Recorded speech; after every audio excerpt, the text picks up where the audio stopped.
어머니, 이젠 그 질긴 목숨 그만 죽어주셔야겠어요. 두 여자는 나에게 달려들어 호숫가 물속으로 머리를 쳐박았습니다. 발버둥 치면 칠수록 점점 다리에 힘이 빠지고 숨이 목까지 차오르며 머리가 몽롱해졌습니다. 이렇게 내가 죽으면 안 되는데, 절대 이들을 용서하면 안 되는데.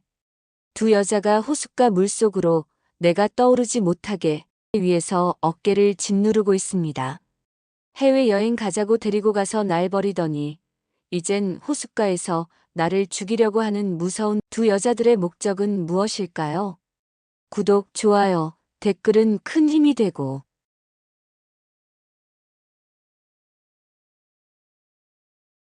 이 이야기는 65세 박정희님의 이야기입니다. 서울 외곽, 낡은 국도 옆, 간판이 반쯤 떨어진 기사식당 하나. 이곳이 박정희님의 인생 전부였습니다. 아침 4시. 다른 가게가 문을 열기 전 정희님은 이미 콩나물을 씻고 있었고 5시가 되면 된장찌개가 끓기 시작했습니다. 매일 새벽 주먹만 한 주걱으로 국을 휘저으며 정희님은 스스로에게 말하곤 했습니다. 오늘도 살아있구나. 남편은 오래전에 병으로 떠났고 두 아들은 각자의 가정을 꾸리며 집을 나갔습니다. 하지만 정희님은 외롭지 않았습니다. 큰아들 민석은 지금 대형 로펌 소속 변호사, 작은아들 민규는 대학병원에서 내과 전문의로 일하고 있었습니다. 그리고 두 며느리. 겉으로는 다정하고 효심 깊은 사람들이었습니다. 윤경 씨는 늘 말했습니다. 어머님, 음식 솜씨는 정말 좋으세요. 저희도 배워야겠어요. 지연 씨도 빼놓지 않았습니다. 어머님, 이런 식당은 서울에 하나뿐이에요. 저희가 물려받으면 더 잘 운영할게요. 말만 들으면 정희님은 복 많은 시어머니였습니다. 하지만 이상하게도 며느리들과의 대화가 끝날 때마다 마음 한켠이 서늘해졌습니다. 명절에도 생일에도 어버이날에도 며느리들은 빠듯한 일정이라며 얼굴을 비추지 않았습니다. 전화는 받았지만 통화는 늘 30초를 넘기지 않았습니다. 그런데 얼마 전부터 둘이 동시에 자주 나타나기 시작했습니다. 그리고 슬며시 말을 꺼내기 시작했습니다. 어머님, 요즘 허리 많이 굽으셨어요. 팔도 자주 저리다고 하셨죠? 평소에는 이렇게까지 적극적으로 얘기를 하는 며느리들이 아니어서 의아해했지만 며느리들도 나이가 들어서 그런가 싶어 찜찜한 감정이 들었어도 괜한 걱정을 하는 거 아닌가라는 생각을 하면서 떨쳐버렸습니다. 며느리 둘이 어느 날 점심시간 무렵 식당에 불쑥 들어왔습니다. 지연 씨는 먼저 테이블 위에 고급스러운 여행 브로셔를 펼쳤습니다. 어머님, 요즘 너무 바쁘게만 사셨잖아요. 저희가 작은 선물 준비했어요. 윤경 씨도 이어 말했습니다. 일본 온천 여행이에요. 후쿠오카 근처인데 조용하고 경치도 좋아요. 한 달간 힐링 프로그램으로요. 건강검진도 포함돼 있어요. 박정희님은 당황하셨지만 고맙다고 웃으며 넘기려 했습니다. 하지만 며느리들은 물러서지 않았습니다. 어머님, 예약은 이미 했어요. 여권도 갱신해드렸고 짐은 저희가 다 싸드릴게요. 정희님은 낯선 감정에 휩싸였습니다. 이렇게까지 적극적인 적은 단 한 번도 없었습니다. 그날 밤 박정희님은 평소보다 훨씬 일찍 식당 불을 끄고 집에 돌아왔습니다. 가슴 한켠이 불안했지만 자신을 위해 뭔가를 준비했다는 그 말 한마디에 오히려 감동하고 싶은 마음이 더 컸습니다. 후쿠오카 공항에 도착한 날 정희님은 며느리들이 소개해준 사람과 함께 택시에 올랐습니다. 그 사람은 일본어만 할 줄 아는 젊은 남성이었고 간단한 인사만 남긴 채 모르는 시골 마을로 향했습니다. 숙소는 생각보다 더 외졌습니다. 산 중턱의 허름한 온천 여관, 조명은 어두웠고 주변에 편의점 하나 없었습니다. 다음 날 아침 정희님은 며느리들과 연락하려 했습니다. 하지만 휴대전화는 호텔 직원이 충전해드린다며 가져간 뒤 돌아오지 않았고 프론트에 있는 전화기도 국제전화는 안 된다는 대답만 돌아왔습니다. 무엇보다도 정희님은 자신의 여권이 사라졌다는 사실을 깨달았습니다. 짐 가방도 어젯밤과 다르게 다시 정리되어 있었고 중요한 서류들이 사라진 상태였습니다. 불안함이 서서히 확신으로 바뀌었습니다. 이 애들이 날 여기 버리고 간 거야. 그날부터 정희님의 시간이 멈췄습니다. 바깥에 나가도 말이 통하지 않았고 도움을 청할 곳도 없었습니다. 지갑 속 돈도 며칠치 바깥밖에 남아있지 않았습니다. 그렇게 3일, 5일, 그리고 2주가 지났습니다. 정희님은 한 가지 결심을 하셨습니다. 이대로 죽을 순 없다. 근처 한인교회를 수소문해 찾아갔고 다행히 한국어를 할 줄 아는 목사님을 만날 수 있었습니다. 사정을 들은 교회 측 도움으로 대사관에 연락하게 되었고 긴급 여권과 귀국편이 마련됐습니다. 그리고 2달 만에 박정희님은 인천공항에 발을 딛게 되었습니다. 하지만 그 순간부터 그녀는 더 이상 예전의 정희님이 아니었습니다. 귀국하자마자 박정희님이 처음 향한 곳은 다름 아닌 동네 은행이었습니다. 오랜 시간 거래하던 직원이 정희님을 보자 깜짝 놀랐습니다. 어머님, 그동안 안 보이셔서 해외 장기 체류하신다길래. 제가요? 정희님은 창구에 앉아 통장 확인을 요청했습니다. 하지만 직원은 의아한 표정으로 말했습니다. 어머님 명의 계좌는 모두 해지 처리되었어요. 지난달에 며느님이랑 같이 오셔서요. 제가 직접 간 적이 없어요. 하지만 신분증도 있었고 위임장도요. 정희님은 숨이 막혀왔습니다. 식당 건물, 토지, 그리고 그녀 명의로 되어 있던 모든 부동산 등기까지 법무사 사무실에 찾아가 확인한 결과 등기부등본상 소유주는 이미 며느리 윤경 씨 이름으로 변경돼 있었습니다. 그뿐만이 아니었습니다. 자신의 도장이 찍힌 위임장, 인감증명서, 심지어는 치매 진단서까지 첨부된 서류들이 접수되어 있었습니다. 이건 위조예요. 저 치매 아닙니다. 이거 제 도장도 아니에요. 정희님은 손이 떨렸습니다. 그녀는 이제 법적으로도 자신이 가진 것이 아무것도 없는 사람이 돼 있었습니다. 그리고 또 하나의 사실이 밝혀졌습니다. 정희님 명의로 된 6억 원짜리 생명보험. 수익자는 2 며느리였고 가입 시기는 여행 출발 2달 전이었습니다. 2달 만에 돌아온 박정희님은 모든 것을 잃은 상태였습니다. 그리고 이상한 점을 발견하기 시작했습니다. 주변 사람들이 그녀를 대하는 태도, 식당 직원들조차 눈을 피했습니다. 식당 옆 부동산 직원의 한마디는 충격 그 자체였습니다. 그쪽요? 실종됐다고 뉴스에도 나왔잖아요. 제가 왜 실종이에요? 며느리분들이 경찰에 신고했죠. 일본 여행 중에 갑자기 사라졌다고. 신문에도 나오고 난리였어요. 정희님은 순간 눈앞이 흐려졌습니다. 그녀가 없어진 사이 세상은 이미 그녀가 사라진 사람으로 정리되어 있었던 것입니다. 더 무서운 건 그 와중에도 며느리들은 슬픈 척, 충격받은 척 연기를 했다는 것이었습니다. 하지만 더 큰 충격은 따로 있었습니다. 어느 날 밤 낯선 번호로 걸려온 한 통의 전화. 어머니, 지연이에요. 익숙한 목소리. 너무도 나긋하고 친절한 말투. 많이 놀라셨죠? 저희가 너무 죄송해요. 사실 그날도 어머니를 생각해서 보낸 여행이었는데. 너희들 지금 어디야? 정희님의 목소리가 떨렸습니다. 어머니, 저희가 직접 찾아뵐게요. 이번 주말에 드라이브라도 가요. 공기 좋은 데서 얘기도 하고. 그리고 도착한 한적한 호숫가. 경기도 모처, 평소 가족끼리 자주 갔던 캠핑장이었습니다. 윤경과 지연은 차에서 내리며 웃으며 말했습니다.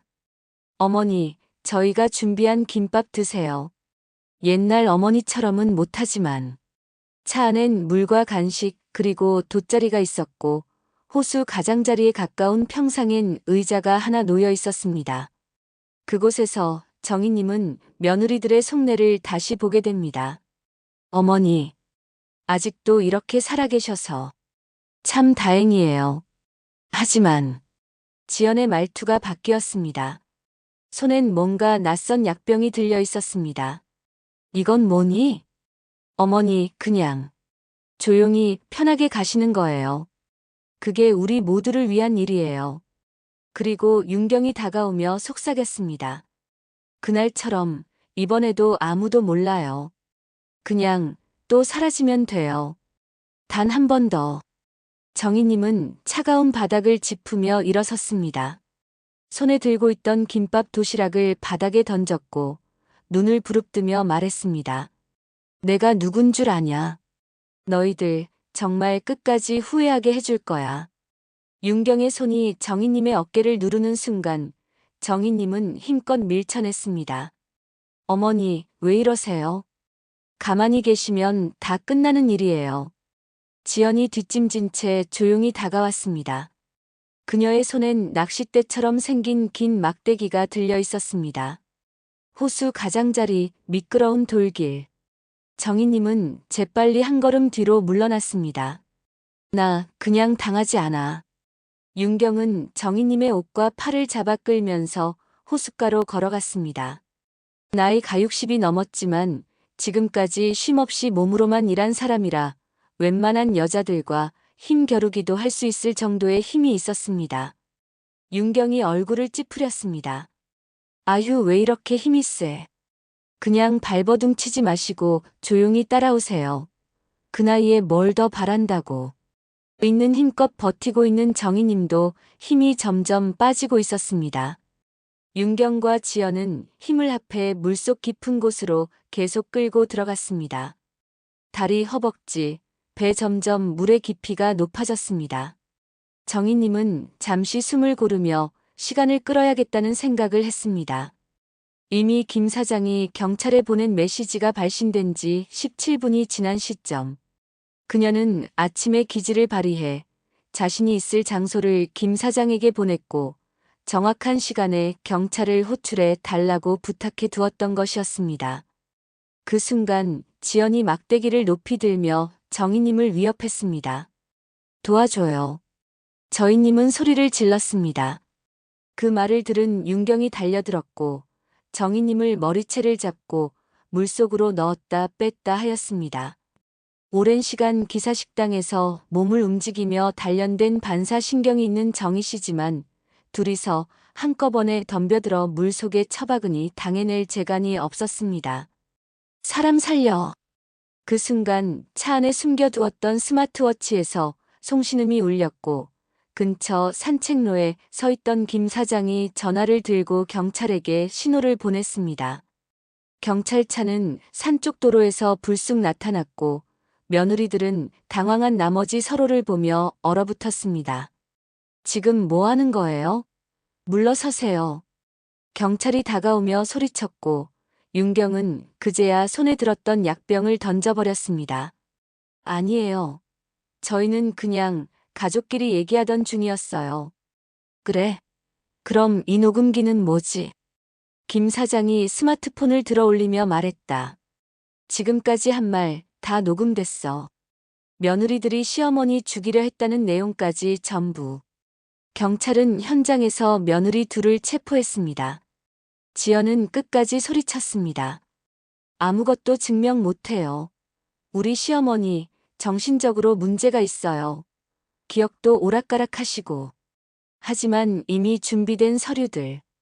정희님의 최근 건강검진 기록, 정신건강평가 결과 모든 게 정상이었습니다. 이번엔 실패였습니다. 아니, 이제 끝이었습니다. 정희님은 말없이 호수를 바라보았습니다. 고요한 물결 너머 자신의 분신 같았던 인생이 이제 새롭게 흘러가기 시작하는 것을 느꼈습니다.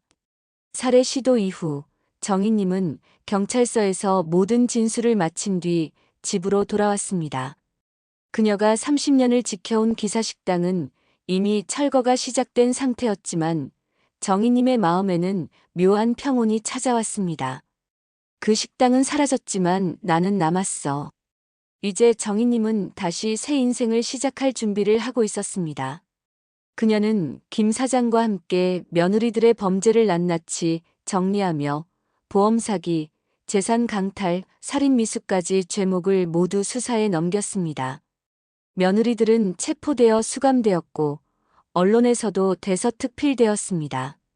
시어머니를 해외에 버리고 다시 호수로 유인해 살해 시도한 막장 며느리들. 사건은 전국적인 분노를 일으켰고 정희님은 언론 인터뷰 요청을 받았습니다. 전 그저 평범하게 살고 싶었어요. 그런데 가족이 저를 돈으로만 본 거죠. 언론과 대중은 그녀의 용기와 생존력에 박수를 보냈고 정희님은 새롭게 각광받는 인물로 떠올랐습니다. 김 사장은 말했습니다. 이제는 진짜 사장님의 시간이에요. 세상도 바뀌었고 사장님도 바뀌었잖아요. 정희님은 결심합니다. 더는 숨지 않겠다고. 더는 과거에 머물지 않겠다고. 그녀는 자신이 평생 해왔던 요리로 다시 도전하기로 했습니다. 이번엔 작고 아늑한 식당. 이름은 정인의 국도밥상. 이제는 나를 위해 요리할 거야. 정희님의 정인의 국도밥상은 개업 첫날부터 화제를 모았습니다. SNS에서 시련을 딛고 일어선 국도 여왕이라는 별명이 붙었고 방송 제작진도 그녀의 삶에 관심을 가지기 시작했습니다. 저분이 바로 그분이에요. 기사식당 하시다가 며느리들한테. 손님들은 음식을 먹으며 입소문을 냈고 정희님의 음식은 진심을 담은 위로와도 같았습니다. 특히 그녀가 개발한 기사님 한상 메뉴는 방송에 나가면서 일대 센세이션을 일으켰습니다. 가격도 착하고 영양도 풍부하며 무엇보다 진심이 담겨 있었습니다. 김 사장도 매일 들렀습니다. 사장님, 이 정도면 전국 프랜차이즈 가능하겠어요. 정희님은 웃으며 고개를 저었습니다. 이젠 욕심 부리지 않으려고요. 그냥 나답게 살고 싶어요. 하지만 그런 그녀의 삶에도 또 다른 변화가 찾아왔습니다. 인터뷰를 통해 그녀를 알게 된 출판사에서 에세이 출간을 제안한 것이었습니다. 사장님의 삶, 글로 남겨보시죠. 분명 많은 분들에게 위로가 될 거예요. 처음엔 망설였지만 정희님은 결국 수락했습니다. 그리고 원고를 쓰기 시작하며 자신도 몰랐던 감정과 마주하게 됐습니다. 그녀는 회상했습니다. 기사식당의 새벽 공기, 남편이 떠난 후의 허전함, 두 아들을 키우기 위해 악착같이 일했던 세월, 그리고 배신. 그 모든 것이 지금의 나를 만들었구나. 책 제목은 나를 버리고 간 자리에서로 정해졌고 출간과 동시에 베스트셀러에 올랐습니다. 전국 서점에서 사인의 요청이 쏟아졌고 강연 요청도 잇따랐습니다. 정희님은 마이크를 잡고 처음엔 말없이 객석을 바라보다가 천천히 입을 열었습니다. 여러분, 저는 65세에 인생을 다시 시작했습니다. 여러분도 할 수 있어요. 중요한 건 지금이라는 시간이 아직 우리에게 있다는 겁니다. 어느 날 정인의 국도밥상으로 2통의 편지가 도착했습니다. 정희님은 봉투를 들여다보는 순간 누구의 손에서 온 것인지 직감할 수 있었습니다. 큰 며느리 윤경, 작은 며느리 지연. 두 사람의 필체는 정희님의 기억 속에 선명했습니다. 윤경의 편지엔 눈물 젖은 사과가 담겨 있었습니다. 어머니, 제가 얼마나 끔찍한 짓을 저질렀는지 매일 깨닫고 있어요. 용서받을 수 없다는 걸 알지만 그래도 진심으로 사죄드리고 싶습니다. 지연의 편지에도 비슷한 내용이 적혀 있었습니다. 저는 왜 그렇게 어리석었을까요? 돈이 인생의 전부인 줄 알았습니다. 어머니를 배신한 대가로 지금 그 모든 것을 잃었습니다. 정희님은 편지를 천천히 접고 식탁 위에 내려놓았습니다. 그리고 말했습니다. 이젠 늦었어. 사과한다고 해서 내가 겪은 2달간의 그 고통이 사라지는 것도 아니고. 그녀는 편지를 서랍 안에 넣고는 아무 말 없이 창밖을 바라보았습니다. 사람들은 물었습니다. 사장님, 용서하실 생각은 없으세요? 정희님은 조용히 대답했습니다. 용서는 하나님이 하실 일이에요. 난 그냥 내 삶을 살 뿐이에요. 그날 이후 편지는 몇 차례 더 도착했지만 정희님은 한 번도 답장을 쓰지 않았습니다. 그녀는 또 한 발자국 과거로부터 멀어지고 있었습니다. 정희님의 국도밥상은 점점 더 성장해 갔습니다. 식당 한켠에는 조그만 공간이 마련되어 있었습니다. 그곳은 그녀가 직접 받은 손편지와 사진, 그리고 식당을 찾은 손님들의 짤막한 사연들이 가득했습니다. 사장님, 여기서 밥 먹고 다시 살아갈 힘이 생겼어요. 우리 엄마 생각나서 울컥했어요. 이런 손편지들을 정희님은 소중히 모았습니다. 하루는 한 중년 부부가 식당을 찾아왔습니다. 여기가 그 유명한 곳이라며 찾아왔어요. 기사식당 하셨던 그 사장님 맞으시죠? 정희님은 웃으며 대답했습니다. 그땐 김치찌개 하나 끓이면서 하루를 살았죠. 지금은 조금 더 많은 걸 나눌 수 있어서 감사해요. 그녀는 여전히 새벽에 시장에 가고 손수 된장국을 끓이고 반찬을 준비합니다. 가끔은 젊은 직원들이 말립니다. 사장님, 이젠 좀 쉬세요. 하지만 정희님은 고개를 저으며 말합니다. 이게 나야. 내가 제일 잘하는 일이야. 그리고 식당 간판 아래엔 작은 글씨로 이렇게 적혀 있습니다. 당신을 위한 밥상이 여기 있습니다. 그 밥상에는 고생 많은 인생을 살아낸 정희님의 온기가 담겨 있습니다. 정희님은 여전히 매일 새벽에 눈을 뜹니다. 예전처럼 무겁게 시작하는 하루가 아닙니다.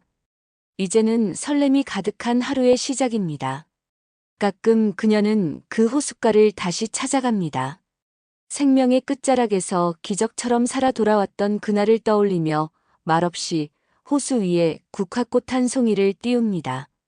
내가 살아있는 건 어쩌면 누군가를 살리기 위해서일지도 몰라.